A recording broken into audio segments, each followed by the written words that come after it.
Capítulo 1 de Colossenses, nós vamos ler a partir do versículo 15, ou do 15 até o 16.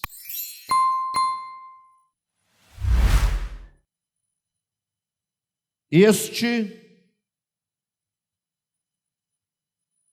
aí se referindo ao Cristo de Deus, né?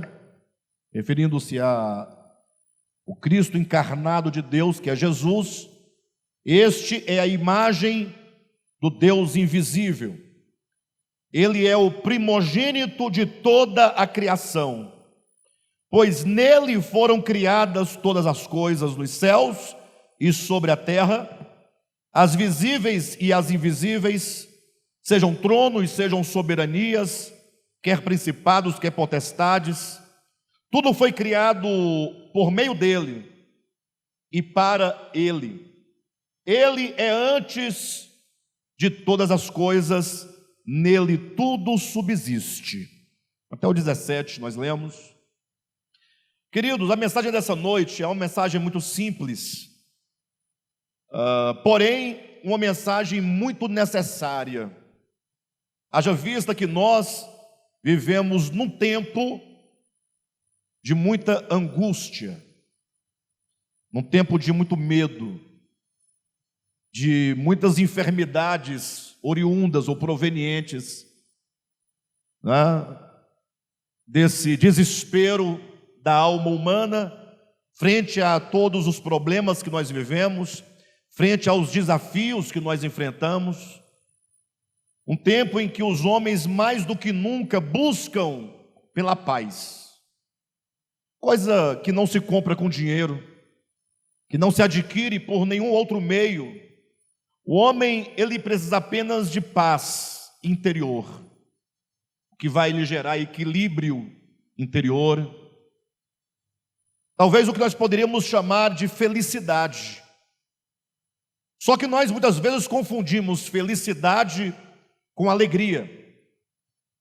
A felicidade é um estado perene de alma, um estado de serenidade, de tranquilidade, de segurança, de confiança, de certeza.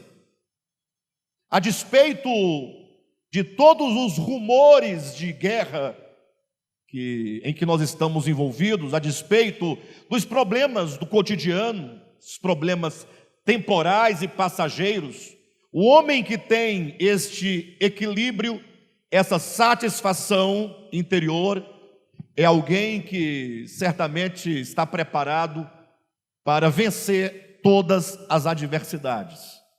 Então, a felicidade enquanto um estado de alma que não depende das circunstâncias externas. Imagine vocês que agora houve aí um terremoto, um grande terremoto, que atingiu a Turquia, a Síria.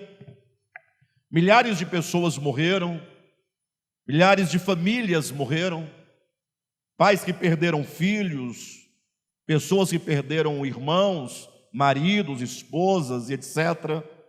E tudo isso nos causa aflição. Ninguém está dizendo que nós não somos eventualmente atingidos pelos fatores externos. Mas o que eu estou dizendo é exatamente aquilo que Jesus falou: a minha paz eu vos dou. E eu não dou a minha paz como o mundo dá a sua paz.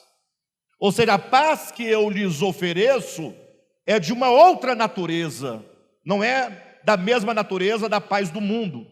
Porque o mundo, ele fala de paz e fala de alegria, mas tanto a paz quanto a alegria que o mundo oferece são circunstanciais.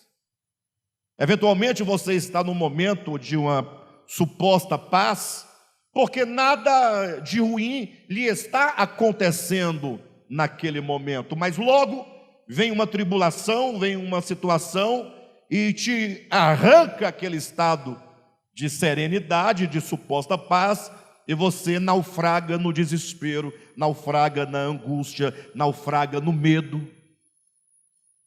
Ou então você busca a alegria em qualquer coisa que pode te dar um momento de satisfação. Então o Senhor quer nos dar uma paz de natureza eterna, uma paz que nada pode abalar.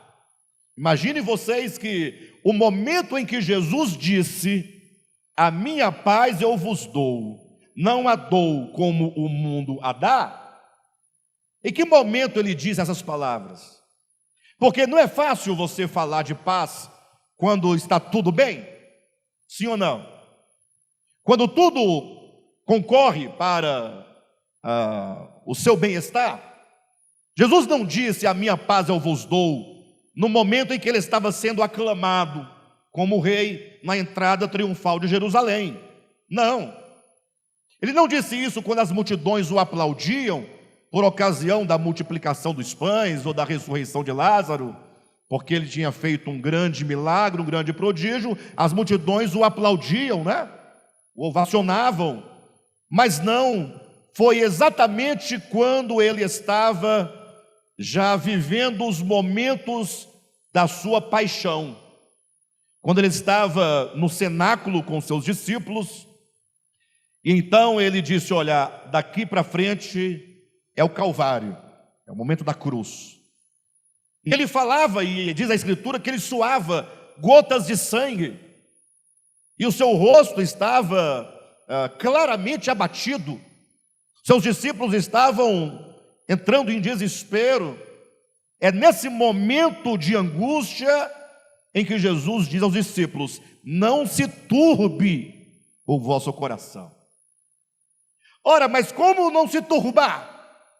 Poxa, diante das adversidades, das angústias, dos problemas, das notícias, todo dia uma notícia ruim, e as pessoas adoecendo, morrendo, com medo, angustiadas. Jesus disse: não se turbe o coração. Credes em Deus? E aqui ele nos começa a nos dirigir para um fundamento seguro. Credes em Deus? Crede também em mim. Ou seja, somente nele o nosso coração não fica conturbado. Temos que ter esperança. Há muitas pessoas que duvidam da existência de Deus e por isso não podem crer. Duvidam, não podem crer, obviamente. Eu respeito essas pessoas, porque cada pessoa tem o direito, né, de viver e de considerar do modo como acha melhor. Porém, imagine se você tira o elemento Deus da sociedade. A única esperança em que se agarrar o homem. É ele que vai nos fazer atravessar esse oceano, esse rio caudaloso, essa tempestade. É nele. Credes em Deus, crede também em mim. E em seguida que ele diz isso, ele fala: e eu estou aqui exatamente para preparar um lugar para você. Ele fala sobre a casa do Pai. Capítulo 14 de João, capítulo muito mal compreendido, porque a maioria das pessoas, ao lerem João capítulo 14, eles só podem entender o seguinte: olha, Jesus disse para nós não ficarmos perturbados, porque Ele vai arranjar um lugarzinho para nós lá no céu. Mas o texto não disse que vai arrumar um lugarzinho para nós no céu. Ele disse: na casa do meu Pai. Ele nos chama a atenção para a ideia de que há um Pai, e esse Pai tem uma casa. Ora, e se Ele vai preparar nesta casa um lugar para nós, o que significa? Que nós estamos fora, longe e distante desta casa. O que implica que nós precisamos retornar para a casa do Pai. E porque não estamos na casa do Pai, porque estamos distante da casa do Pai, nós só podemos ser peregrinos. Alguém que um dia abandonou a casa do Pai, o cuidado do Pai, a proteção do Pai. Pai é uma figura bonita. Tanto é que todos nós aqui, de alguma maneira, nós sofremos com o problema da paternidade. Ou porque tivemos pais que não foram para nós o pai que nós gostaríamos de ter, ou porque perdemos muito cedo o nosso pai, né? Mas de alguma maneira nós sofremos a ideia do pai, porque, puxa, eu quando olho para mim mesmo, eu tenho uma esposa e tenho 2 filhas, então eu imagino, né? As filhas, elas chegam em casa, tomam seu banho, vão deitar, vão dormir, e elas não têm nenhuma preocupação com a vida, nenhuma.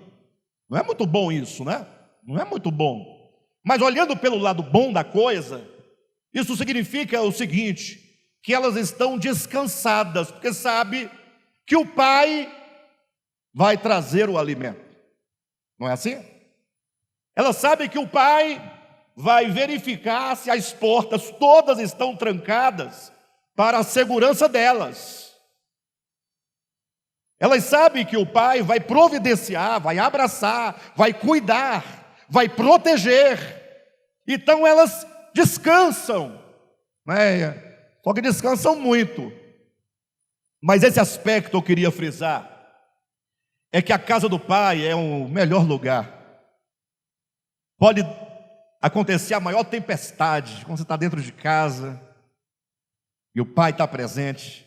Quem aqui na infância já esteve dentro da sua própria casa e o pai não estava, ou os pais não estavam e veio uma tempestade e aqueles relâmpagos e aqueles trovões e acaba a energia, a gente fica com medo, não fica? Inseguro, sim ou não, pessoal? Como é bom aí quando o pai chega, a gente, o pai chegou. Casa do pai é coisa boa. Casa do pai é segurança, é carinho, é amor, proteção, alimento. Então, em João 14, Jesus falou assim, olha, eu vou preparar um lugar para vocês. E ele falava da sua morte. Entenda isso. Ou seja, ele quer dizer, quando vocês falarem da minha morte, lembrem-se que a minha morte é um caminho que possibilitará a cada um de vocês de retornarem para essa casa segura, essa casa em que há comida. E lá vocês serão protegidos, amados, cuidados. Lá vocês terão paz. Lá vocês terão segurança. Isso significa que nós somos peregrinos, estamos distantes. Bem, mas essa é a ideia, né? O homem então precisa se encontrar. O problema é que nós estamos perdidos. A mensagem dessa noite, ela procura nos direcionar exatamente para a seguinte ideia: como nós podemos encontrar a segurança? Como nós podemos encontrar a paz? Como nós podemos encontrar a alegria? O que fazer ou qual é a saída para o homem que está com medo, está com fome, está com frio, que está morrendo, que está ameaçado, num mundo de tanta miséria e num mundo de tanta desgraça? Essa é a ideia. E eu pensando sobre isso, eu não podia me eximir de colocar para vocês, ao meu ver, uma questão, embora um tanto filosófica, mas uma questão que nos chama para nós entendermos, primeiramente, quem nós somos e entendermos quem é o Cristo de Deus. Quando eu pensava essa mensagem na semana, eu estava na dúvida qual o tema que eu daria. E no primeiro momento o tema seria assim: quem dizeis vós ser o Cristo de Deus? É um texto de Mateus, capítulo 16. Minha esposa falou: não, meu bem,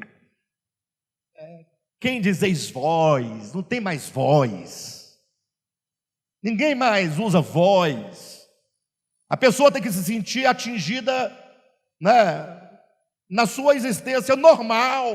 Quando você fala, quem dizeis vós, a pessoa já está fora dela, já está fora de si, já está no mundo arcaico da língua, da gramática, dos verbos, e ela quer ser chamada de você, quer aproximação. Coloca assim: quem você diz que é Jesus? Ou quem é Jesus para você? Eu falei, a ideia é muito boa, a gente está certa, ela não está errada, mas eu não gosto de quem é Jesus para você. Eu acho uma frase fraca, falta energia na frase. Aí, como ela foi convincente, ela me convenceu de não usar, portanto, esse tema. Falei, pronto, tá bom, mudei, vamos falar sobre o sentido da vida. Ela falou, melhorou um pouco. O sentido da vida. Qual é o nosso problema? É que nós nascemos no mundo, nós não pedimos para nascer, de repente ele se depara no meio de uma guerra, no meio de uma batalha, uns mordendo os outros, beliscando os outros, derrubando os outros.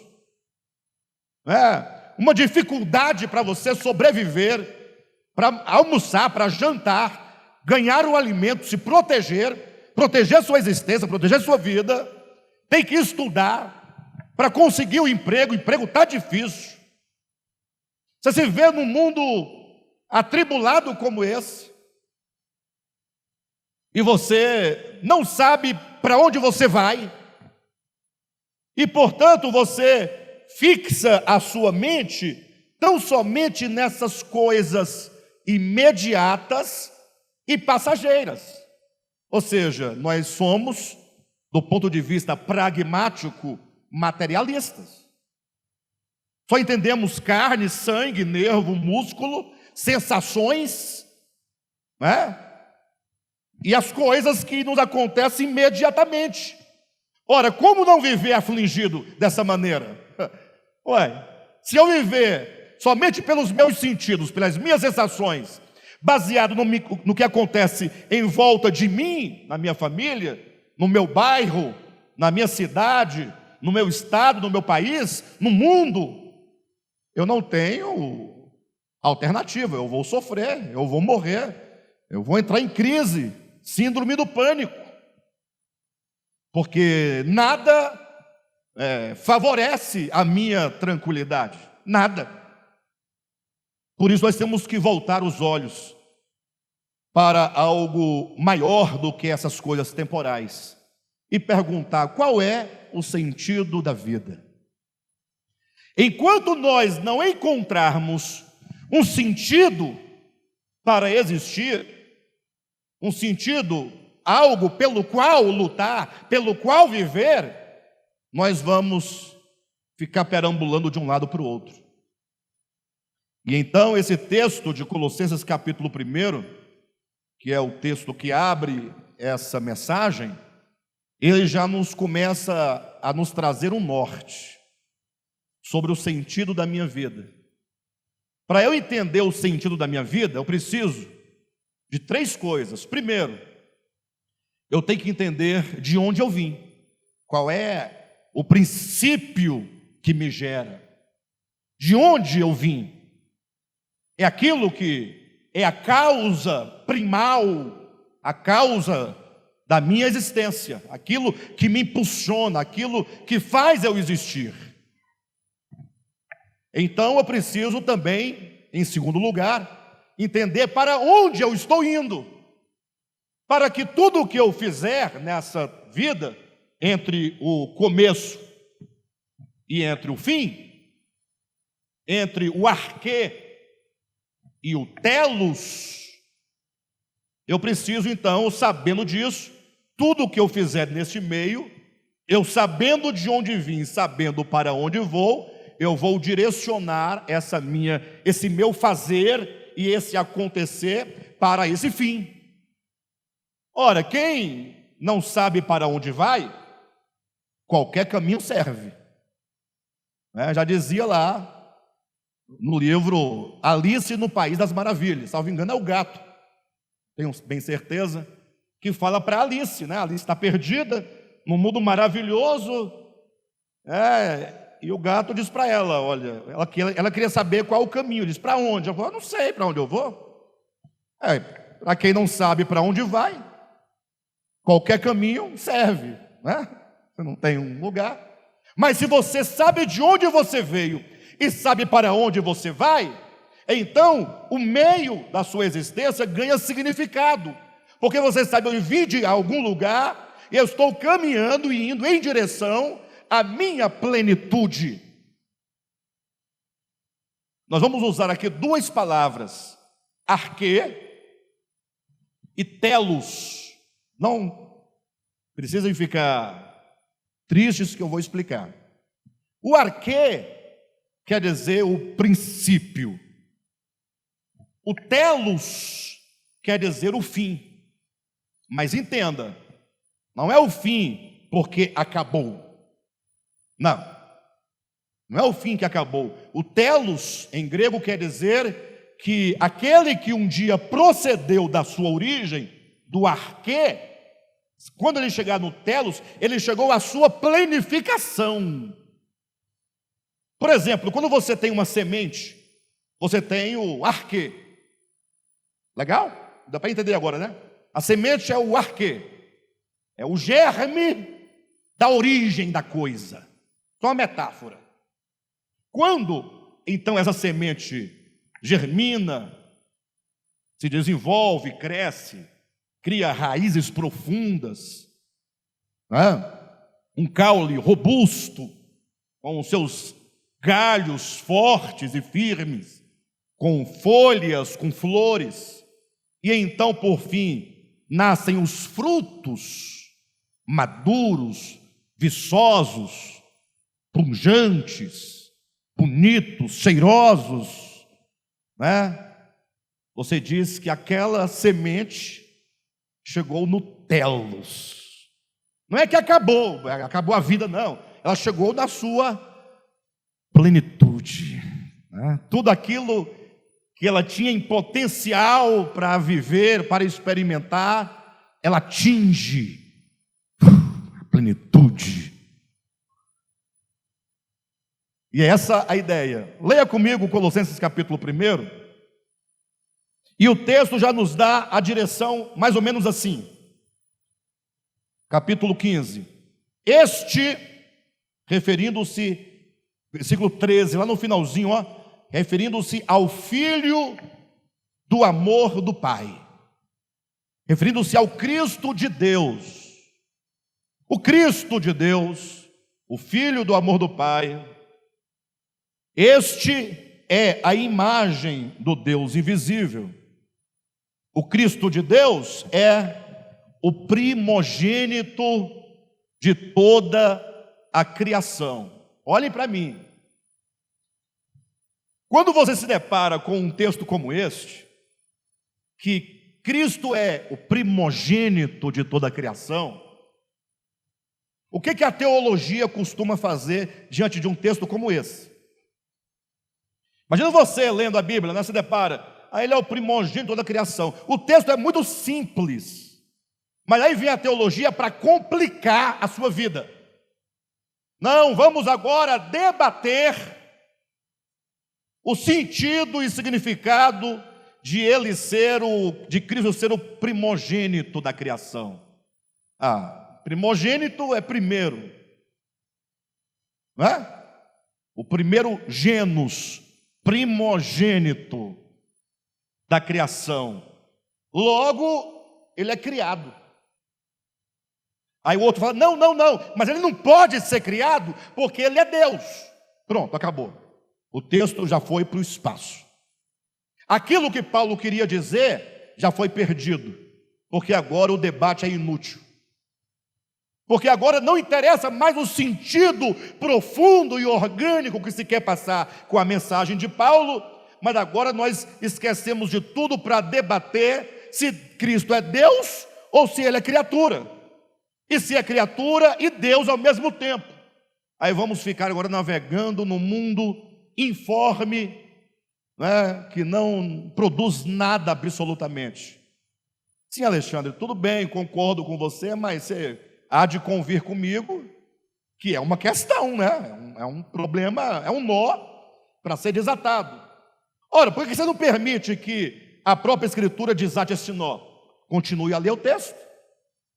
Porque o versículo seguinte vai dizer o sentido de primogênito da criação. Está aqui escrito.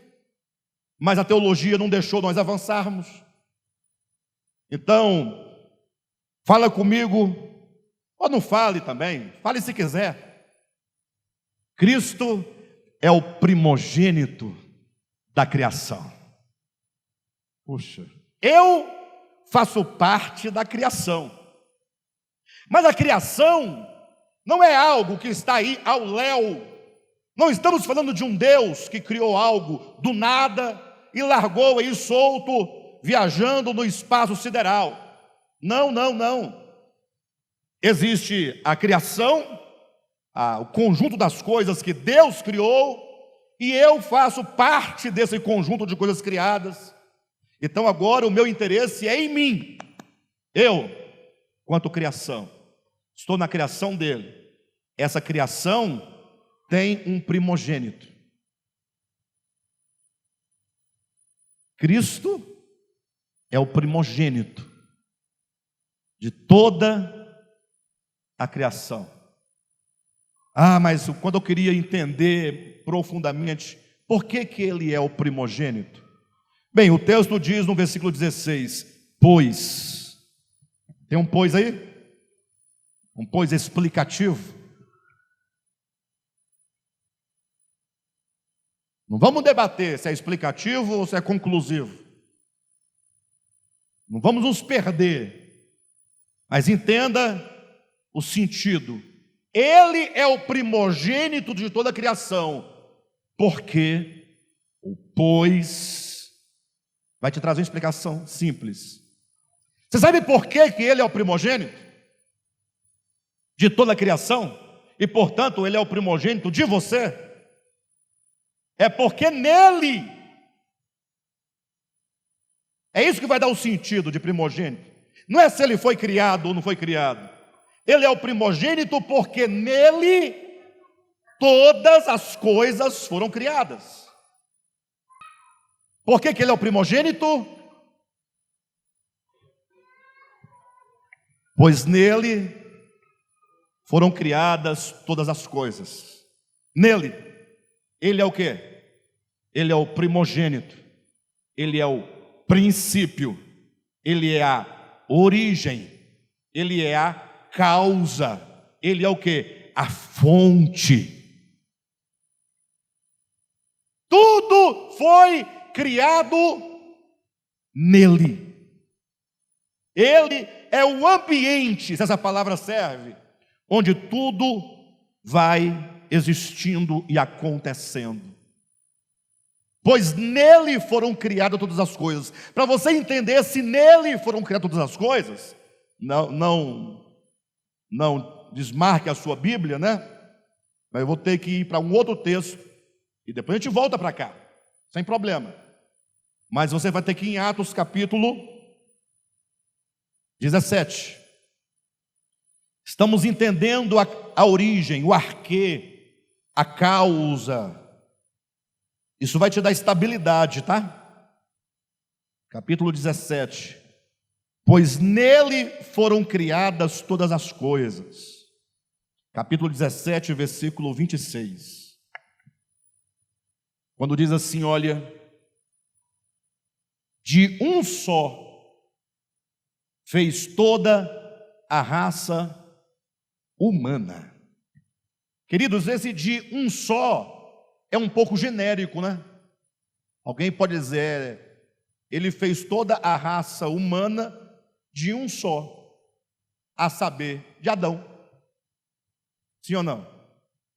Mas não existe aí no texto a palavra Adão. Diz de um só. Aí você fala, mas fica implícito, de um só? Porque você lê aqui português. Se você ler no grego, vai dizer assim, olha, de um único princípio. De um único princípio.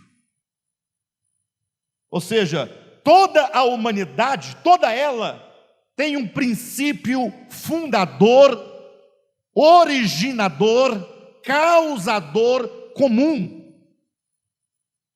E ainda mais, se você observar no capítulo 17, um pouquinho mais abaixo, no versículo 28, diz: pois nele vivemos e nos movemos e existimos. Ou seja, ele é essa causa e é nele que você existe, é nele que você se move, é nele que você vive. Então vamos desde já começar a resgatar essa verdade essencial que vai nos servir de segurança.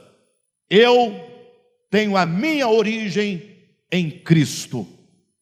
É nele que eu existo. Onde é que você existe? É nele. Mas não deixa isso ser uma doutrina para você, não. Deixa isso, ser substantificado em fé dentro de você. Essa certeza, essa segurança, quando tudo estiver atribulado, quando os ventos soprarem, quando os rios derem de ímpeto contra a sua vida, contra a sua casa, você tem que falar alto e bom som, em verdade, de coração, dizendo: eu existo em Cristo. Eu vivo em Cristo, eu me movo em Cristo, e eu só posso estar agora aqui falando, me movendo, pensando, refletindo, conversando, por causa dele. Ele é essa causa originadora. A grande verdade do Evangelho é que todas as coisas foram criadas nele. Voltemos para Colossenses capítulo 1. É nele que todas as coisas foram criadas, nos céus, sobre a terra, as coisas que são visíveis, as coisas que são invisíveis, sejam tronos, sejam soberanias, quer principados, quer potestades, tudo é nele. Não tem como se abalar, o seu fundamento é seguro. O seu fundamento é eterno. O seu arquê, Cristo é a origem, a causa de tudo. Mas aí segue dizendo o texto ainda, que não somente tudo foi criado nele, mas diz tudo foi criado por meio dele e para ele. Se tudo foi criado nele, origem, causa, arquê, e se tudo isso que foi criado nele foi criado para ele, essa causa, esse para, destino, esse para, direção, então todas as coisas vão ganhar a sua plenitude quando essas coisas todas estiverem nele. Vamos voltar. Tudo foi criado nele. Estou afirmando que tudo está nele. Tudo foi criado nele. Tudo existe nele. Tudo vive nele. Tudo se move nele. Isso é origem, é causa, é fonte, é princípio. Mas se tudo foi criado para, esse para é destino, é o tal do telos, quer dizer que tudo vai encontrar sua plenitude quando todas as coisas estiverem nele. Isso eu queria ouvir. Não entendi, pastor. Você diz que tudo está nele? Você afirma que tudo está presente, mas que isso que está só vai encontrar a plenitude quando estiver? Se tem um para, tem destino. Se tem destino, é futuro. Afinal, nós estamos ou não estamos? Queridos, nós chegamos no no olho do furacão. Nós chegamos no nervo ciático. Isso é a conversa do Josué, nervo ciático. Chegamos na medula óssea. Chegamos no ponto fundamental, que todos estão nele, ainda que você não creia, não importa, está. Ele é o princípio. Que todos estarão nele em plenitude, ainda que você não creia, não vai alterar, porque todas as coisas estarão. Porque tudo foi criado para. Se tudo foi criado para, a criação tem propósito? Se tudo foi criado para ele, tem propósito? E tem como o propósito de Deus ser frustrado?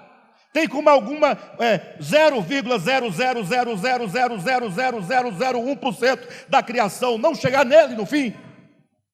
Porque se chegar uma mínima parte que não chegar em plenitude nele, o propósito de Deus, que tudo é para ele, foi frustrado. Ou teria sido frustrado. Então, não temos problema no arquê, que é o princípio, e não temos problemas com o telos, que é o destino final. Onde está o problema?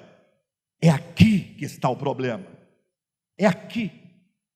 Quando eu não entendo essas duas coisas, e porque eu não entendo, eu agora fico peregrinando, perdido, sem sentido, sem destino, tentando encontrar uma razão para a minha existência, fora da origem e fora do fim. É aí que está a angústia do ser humano. Todas as nossas angústias, eu não disse tristeza, nós teremos tristezas, mas não estaremos angustiados a ponto de morrer. Nós teremos dores, mas não estaremos no desespero de morte. Ainda que eu ande pelo vale da sombra da morte, não temerei mal algum. Por quê? Por quê? Quem sabe a resposta? Ainda que eu ande pelo vale da sombra da morte, não temerei. Mas como assim? Você está maluco, cara? Você está no vale da sombra da morte e você não vai temer? Ele diz: não. Mas por quê? Porque tu, Senhor, estás comigo, porque tu és a causa da minha existência. Eu sou como uma planta que brota da tua própria essência. Eu broto em ti, eu existo em ti, eu estou radicado em ti. É isso. E tem mais, Senhor, eu estou caminhando e eu sei para onde eu estou indo. O Senhor é o meu destino. O Senhor é o meu fim. O Senhor é a minha plenitude. Eu serei completamente absorvido pelo eterno, abraçado. Eu estarei plenamente, eu terei plenamente voltado para a casa do Pai.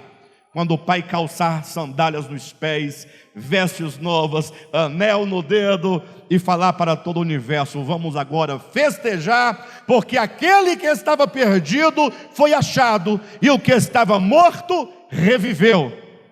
E vai haver uma grande festa, em plenitude, em vitória, em glória. O problema, entretanto, é o meio. É o meio. O homem se perdeu da sua origem. Ele está ligado à sua origem fatalmente. Não tem como você sair dele. Isso implicaria o seu desaparecimento cósmico. Isso implicaria a sua anulação e o cair no nada da existência. Porém, existe um problema que acontece na nossa consciência e no nosso coração. Um orgulho maldito, uma ignorância terrível, umas trevas que nos cegam, e faz com que nós não enxerguemos a nossa base, a nossa origem, as trevas que fazem com que nós não entendamos o nosso fim, o nosso telos, a nossa plenitude, e nos faz então, até por uma questão de sobrevivência, se eu não tenho princípio, eu tenho princípio, mas se eu ignoro, entendem? E se eu tenho um fim, mas eu ignoro esse fim, por uma questão de sobrevivência, o que eu vou fazer? Eu vou cavar poços para eu beber água. Eu vou construir cidades, muradas, para minha defesa. Eu vou construir instrumentos de corte. Eu vou inventar a agricultura. Eu vou inventar a música para o meu deleite. Ou seja, um homem que se desconectou na consciência e no coração da sua origem e ignora para onde ele está indo, ele precisa de alguma maneira viver bem, dar conta de si mesmo. E aí é nesse momento que este homem faz do seu braço mortal a sua força. É aí agora que ele começa a fazer um tanto de coisas para ver se ele consegue, por fim, sobreviver, para ver se ele consegue um pouquinho de felicidade, um pouquinho de paz. O problema é que quanto mais um homem cria, quanto mais um homem inventa, quanto mais o homem realiza, menos feliz ele é, menos pleno ele é, menos segurança ele tem. Vivemos num tempo em que qualquer um de vocês pode colocar uma cerca elétrica em casa. Pode ou não pode? Câmeras de segurança, sim ou não? E você chama isso de sua segurança. Ah, isso aqui é para minha segurança. Ora, mas isso não é uma demonstração da sua insegurança?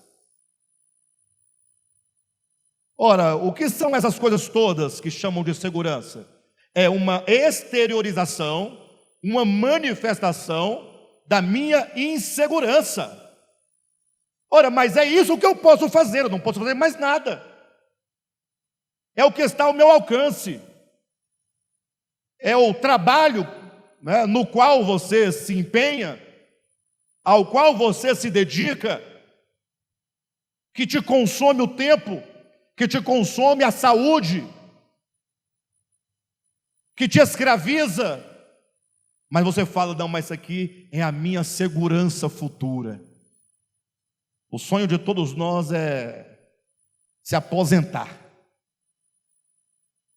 Não para deixar de trabalhar, porque é dito, eu não sei porque eu nunca me aposentei, que todos que se aposentam, na verdade, não gostariam de ficar sem trabalhar, eles ficam perdidos, eles vão inventar alguma coisa para fazer. Então o problema não era o trabalho.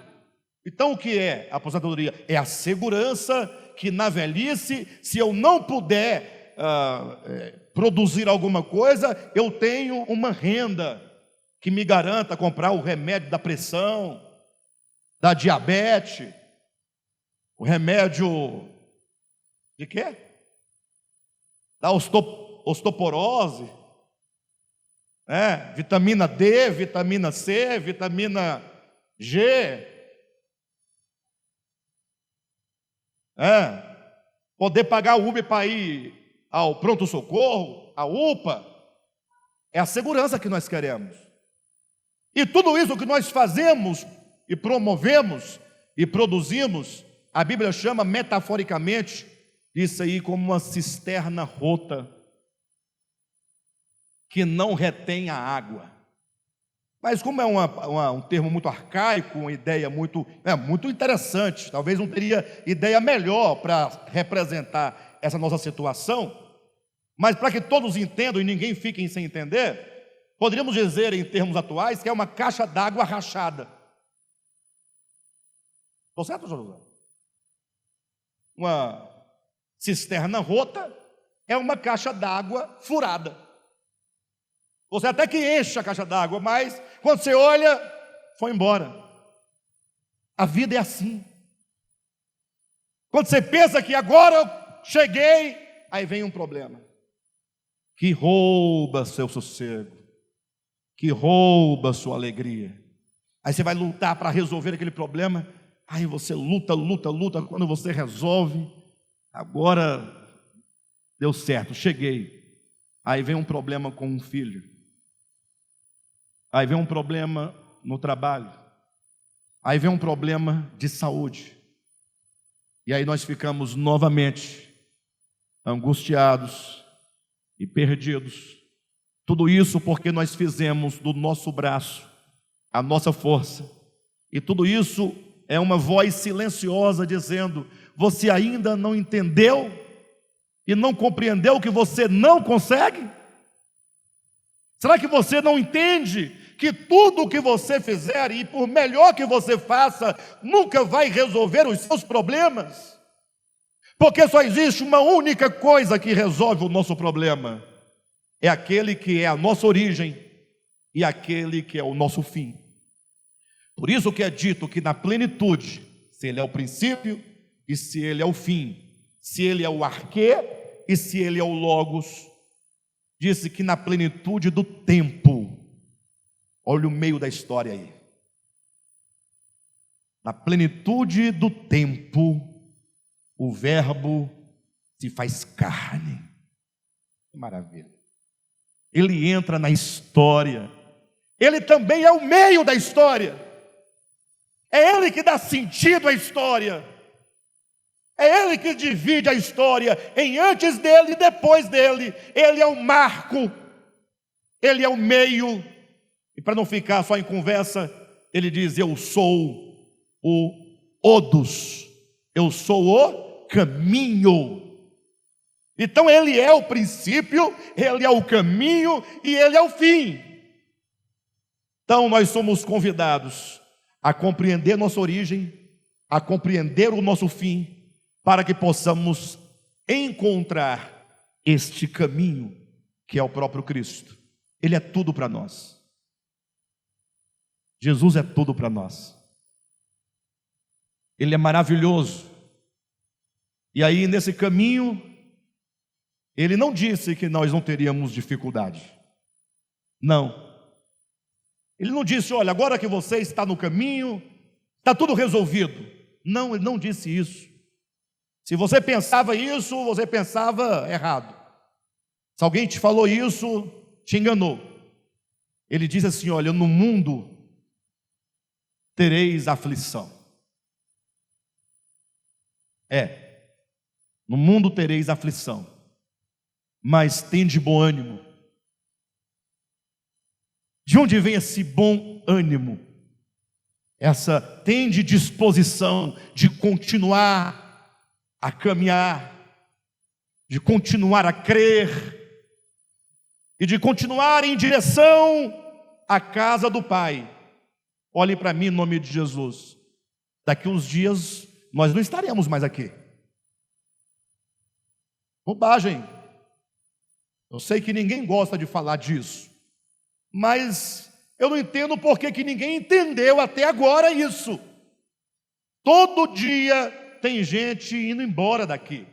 Todo dia. E são centenas de milhares. Quando o terremoto não esmaga, a água afoga, o fogo queima, o ar escapa, o carro atropela, o susto.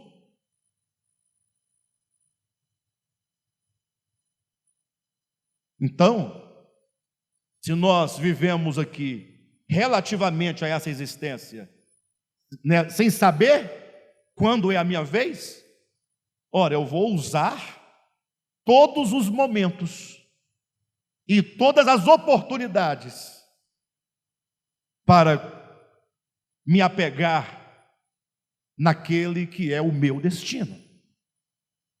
Eu quero apegar nas mãos de Jesus. Eu quero segurar nas mãos de Jesus. Falar: Jesus, olha, esse mundo é muito difícil. Então, eu peguei na sua mão, o Senhor, na verdade, pegou na minha mão. É Ele que pega na nossa mão e a gente olha. É Ele. É Ele. E, Senhor, então, eu quero ser conduzido. Me dirija, me conduza à casa do Pai. O que é a casa do Pai? É a plena reconciliação com a minha origem.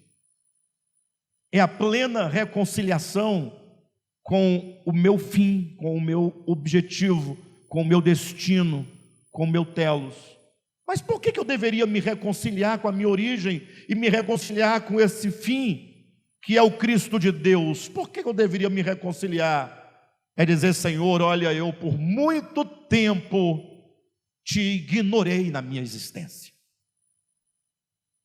E que todo o meu sofrimento, que não é físico, mas é um sofrimento de alma, tinha a sua razão na minha não confiança em Ti.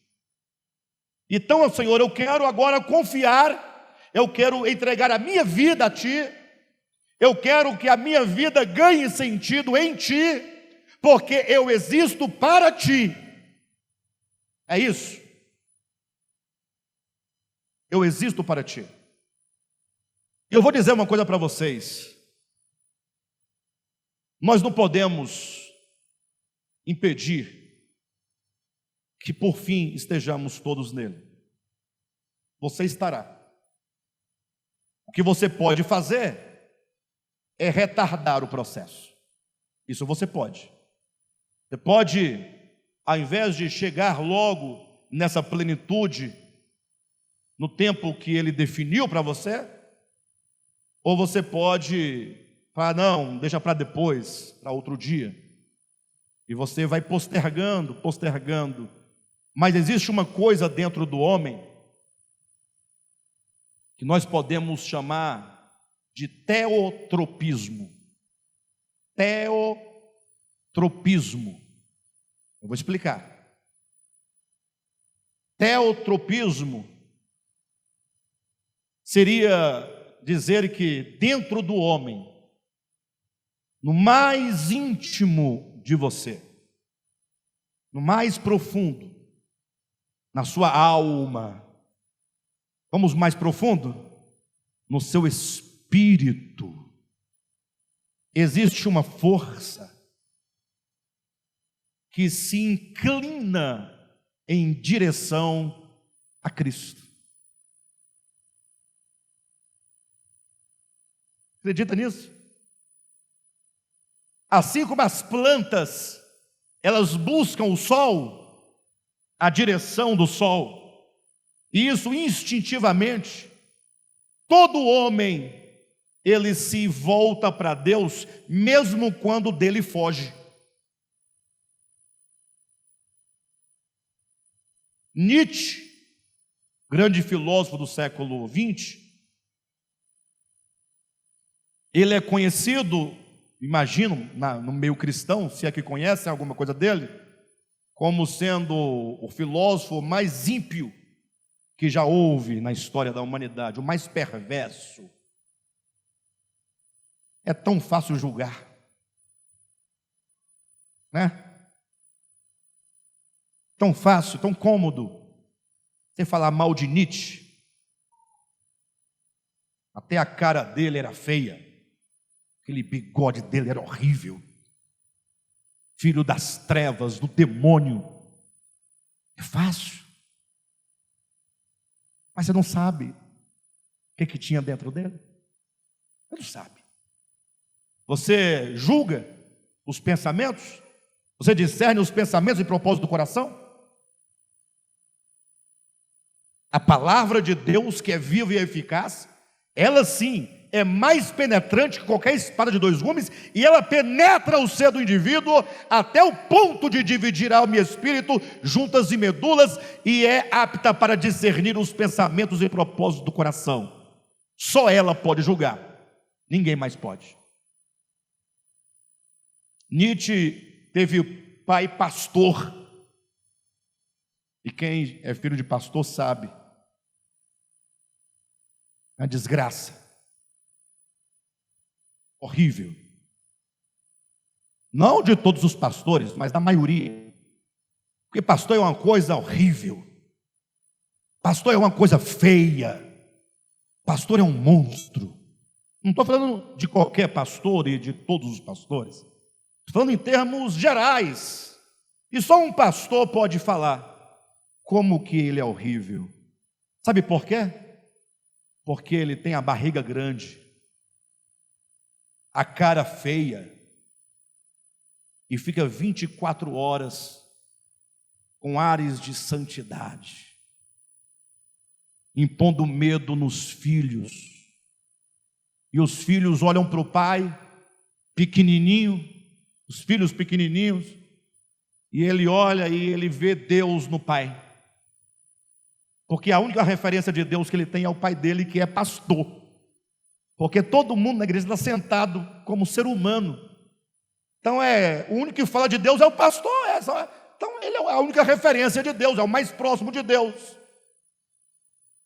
E aí esse pai é pilantra, compra e não paga, e o filho vê. E o filho fala, mas Deus é muito ruim, ele não paga as pessoas. E não paga em nome de quem? Em nome de Deus. Porque quando a coisa aperta, fala que o diabo está perseguindo. E o filho fala, pai, não é o diabo, foi você que não pagou o agiota, poxa, se liga, abre o olho, paga o cara que a perseguição acaba. Aí o filho vê o pai, representante de Deus, mentindo, com arrogância, com avareza, com impureza. Aí o filho olha, aí o filho cresce e vira Nietzsche. Não estou dizendo que o pai do Nietzsche era assim, porque há muitos Nietzsches hoje em dia. Há muitos filhos revoltados com Deus e com os pais e com a igreja, porque a igreja pintou um Deus miserável, esquisito, estranho, nojento, vagabundo, pilantra. A igreja pintou. O eterno não é assim. O eterno é o Pai celestial, que nos conhece, que nos ama e que cuida de nós. É o Pai revelado por Jesus Cristo. Mas a quantidade de pessoas que não querem saber mais de Deus e da igreja. E Nietzsche brigou em toda a sua vida intelectual contra a religião. Bateu na religião como gente grande. E ele sabia bater de um jeito que só pegava na orelha da religião. Só batia aqui, no quengo. Batia bem batido. E a igreja ficava com raiva dele. Ele batia.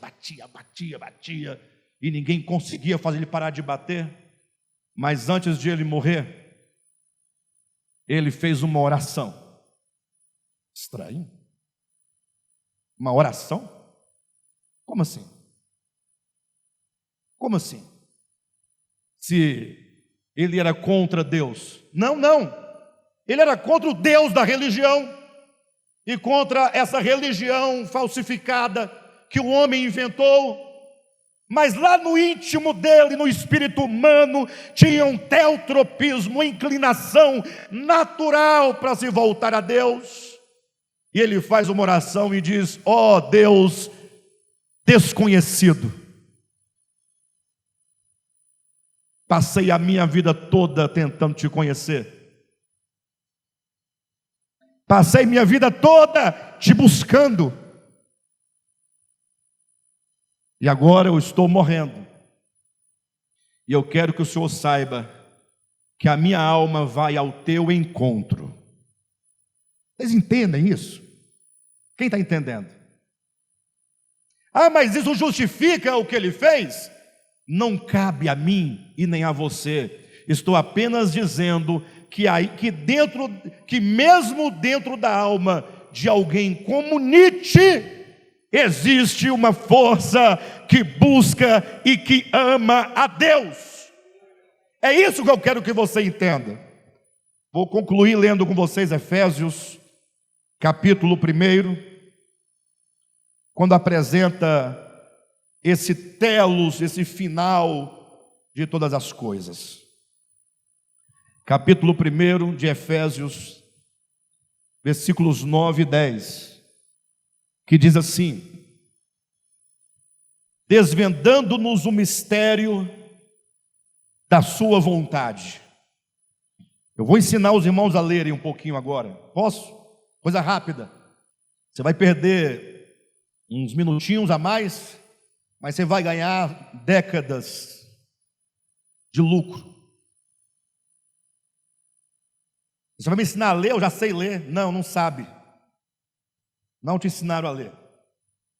Como é que lê? Você olha para a Bíblia, primeiro você abre a Bíblia. Abriu? Se não abrir, não tem como ler. Então, como é que a gente aprende a ler? Primeiro a gente abre o texto. Aí você encontra o lugar onde se vai ler. Aí você lê assim, olha, no 10, no 9, né? Desvendando-nos o mistério da sua vontade. Você para e diz: descobri uma coisa. Deus tem uma vontade. Está lá, ó. Desvendando-nos o mistério da vontade dele. Ele tem uma vontade. Estou entendendo o texto, ó.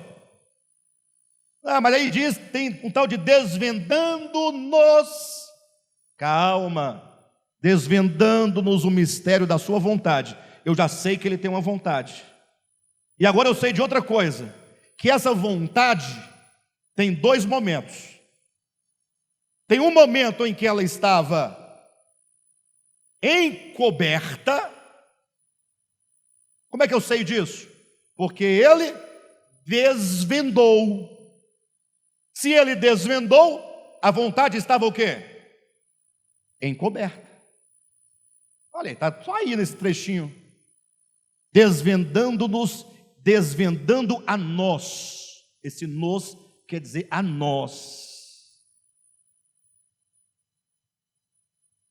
Desvendando a nós o mistério da sua vontade. Então tem a palavra mistério, que é uma coisa oculta, e tem o verbo desvendar, que me lembra que essa vontade era misteriosa, porque estava coberta.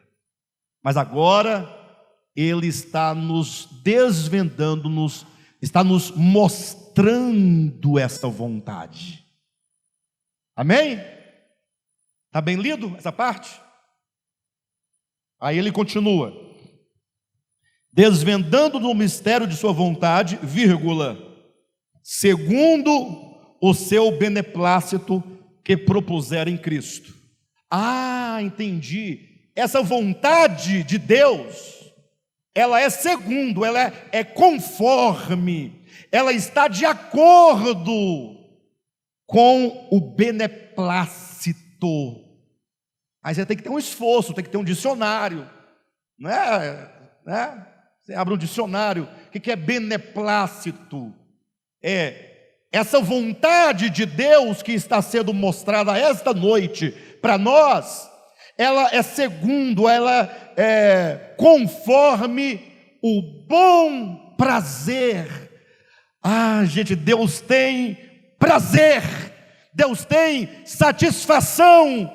E esse prazer de Deus, essa satisfação de Deus é uma satisfação boa.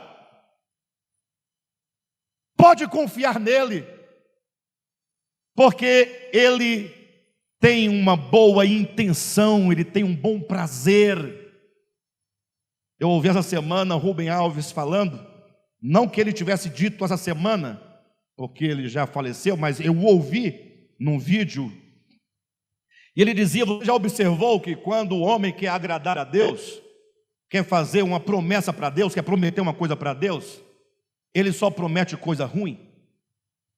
Não, porque eu vou subir 800, eu vou andar 12 quilômetros de joelho. Ele não fala: Senhor, eu prometo para o Senhor que eu vou dar um churrasco aqui em casa e nós vamos dançar aqui em casa, dar alegria para o Senhor. Ninguém fala isso. Não, é coisa ruim. Se o Senhor me der essa graça, eu prometo para o Senhor que eu vou ficar 21 dias sem comer. Desgraça, miséria.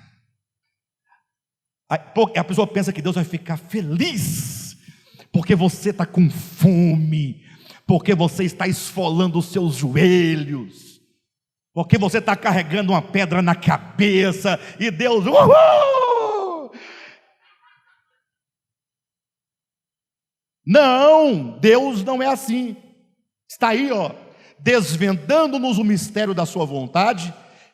Esta vontade é conforme o bom prazer. O prazer dele é bom, e esse bom prazer que ele propôs em Cristo.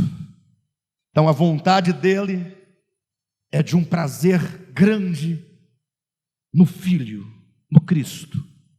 Cristo, meu Filho, em ti, por meio de ti e para ti são todas as coisas. E a minha vontade, portanto, é que em ti se cumpram todos os estágios: a origem, o meio e o fim. Quando chegarmos todos no telos, na plenitude, no fim, o Pai vai olhar e vai dizer, como ele disse lá no princípio, e viu Deus que tudo era muito bom, e aí se estabeleceu um grande dia sabático de satisfação. Quando então chegar no fim, o Pai vai dizer, eu estou satisfeito, estou feliz, que no Cristo, no meu Filho amado, se cumpriu o meu bom prazer, a minha vontade. Mas que bom prazer é este, que boa vontade é essa, e que vontade divina é esta? Versículo 10, de fazer. Ele vai fazer. Eu grito assim, irmãos, porque não tem como dizer. Ele vai fazer. Não tem jeito, eu sou assim. Eu não estou gritando porque sou pentecostal. Não, para de bobagem. É porque Ele vai fazer. Ele já está fazendo. Hoje na sua vida, Ele já está fazendo. Desvendando-nos o mistério de sua vontade, conforme o beneplácito do seu coração, que Ele propôs em Cristo, de fazer convergir nele, de fazer convergir nele. O Pai tem uma vontade. Qual a vontade? Eu vou fazer, de fazer convergir nele. Quem sabe o que é convergir? Não tem problema, nós temos dicionários.